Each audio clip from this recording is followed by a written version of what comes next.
The report would enable the government of the day to use its majority in Parliament to install a president,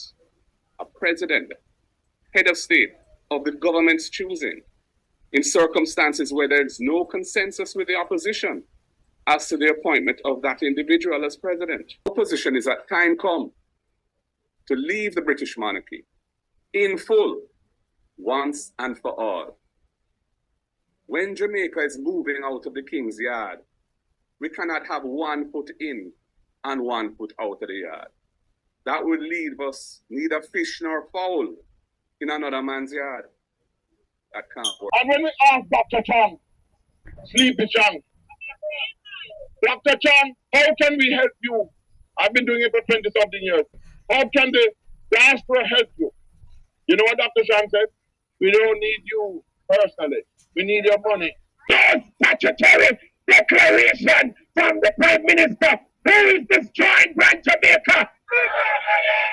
And I have a lot more to come, so keep that in mind, because they're the one destroying Brand Jamaica, not us. We are upholding Brand Jamaica. Ladies and gentlemen, some people have been breathing a breath of fresh air. We are in a certain season described by others as silly. I tend to sometimes agree. But we will get over it.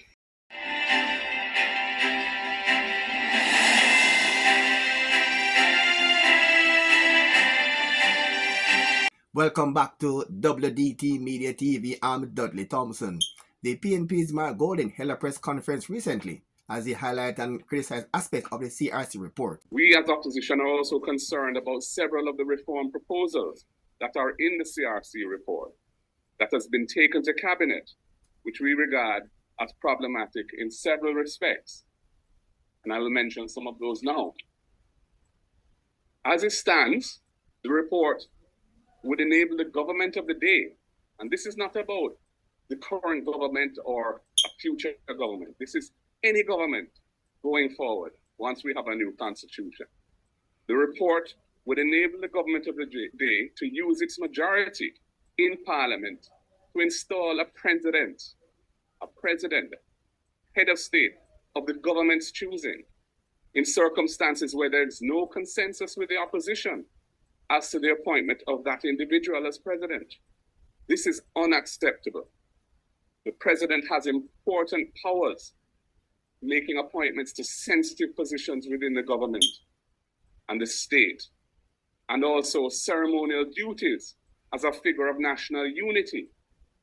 It is vital that the president must be someone who enjoys the trust and confidence of both political parties and the wider public. The report would allow the government of the day to use its majority to extend the life of Parliament beyond 5 years. Again, we do not think any government should have that power on its own. The report does nothing to strengthen accountability within Parliament. It expressly rejects the introduction of an impeachment procedure for parliamentarians whose misconduct brings that office into disrepute. Despite an impeachment bill having been developed and tabled in Parliament by the Bruce Golding government, although they never passed it at the time, despite the passage of an impeachment bill being an unfulfilled JLP manifesto commitment from 2016, and despite an updated impeachment bill having been tabled by me as leader of the opposition in Parliament in 2021. Despite these things, the report is saying there should be no impeachment procedure in the new constitution. Here's a response from Prime Minister Andrew Holness. Matters that seem to have captured extensively the public's attention, which it rightfully should, the matter of constitutional reform and Jamaica becoming a republic, and the opposition indicating that they will not sign the CRC report. I believe it is important for me to even make a few statements on the matter. My initial assessment of the response of the opposition is that I am disappointed, but I am not surprised. I'm not surprised that they would have tried to find every way out of seeing this process through to its rightful conclusion. I would like to say to the Jamaican people that the efforts that the government has made is not in vain, that we will continue to pursue consensus, because the truth is that you cannot disturb the constitutional and governance architecture of the country without consensus. So I speak to you today as Prime Minister of the country, not as leader of a political party seeking power, but as someone who's genuinely interested in the advance of our country. And so I want to assure Jamaicans that the process continues. We are in a certain season described by others as silly. I tend to sometimes agree. But we will get over it, and Jamaica will evolve into its rightful form, constitutionally, governance, in terms of our economic independence and socially. The journey continues. Mark Golding also stated that it's time for Jamaicans to leave out of the King's Yard. Our position is that time come to leave the British monarchy in full, once and for all. When Jamaica is moving out of the King's Yard, we cannot have 1 foot in and 1 foot out of the yard. That would leave us neither fish nor fowl in another man's yard. That can't work. We will not support a phased approach to dealing with the matter of full decolonization, because the phased approach does not guarantee its attainment. It may never happen if we do it that way. The arrangements for access to our people's final court need to get away from visa requirements. We need to get away from rules of court that are in conflict with and whittle down our constitutional rights of appeal. We need to get away from the exorbitant costs of appealing to a final court in London. Ladies and gentlemen, an appeal to the final court can cost taxpayers of Jamaica, in a case involving the government, of over $130 million for one appeal. That is unsustainable and a waste of taxpayers' resources, given where we are in terms of our institutional arrangements regionally.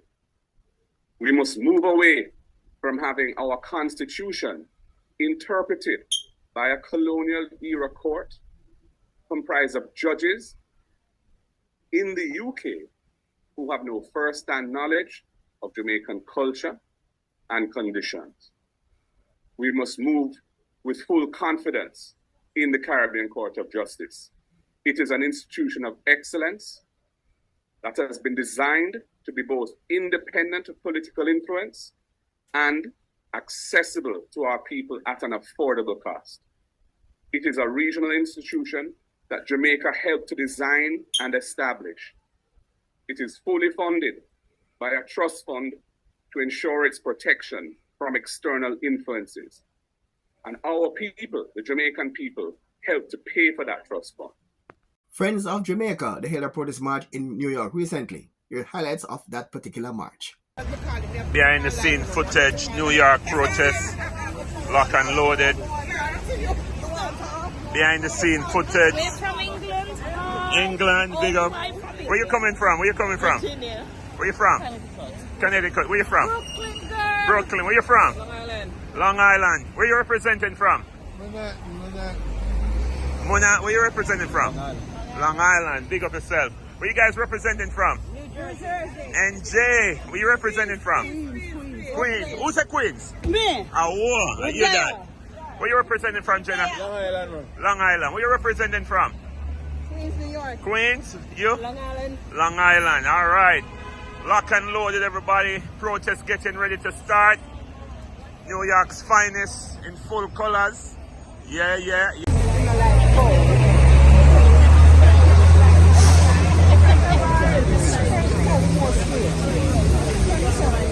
Black out. No. That's all those things.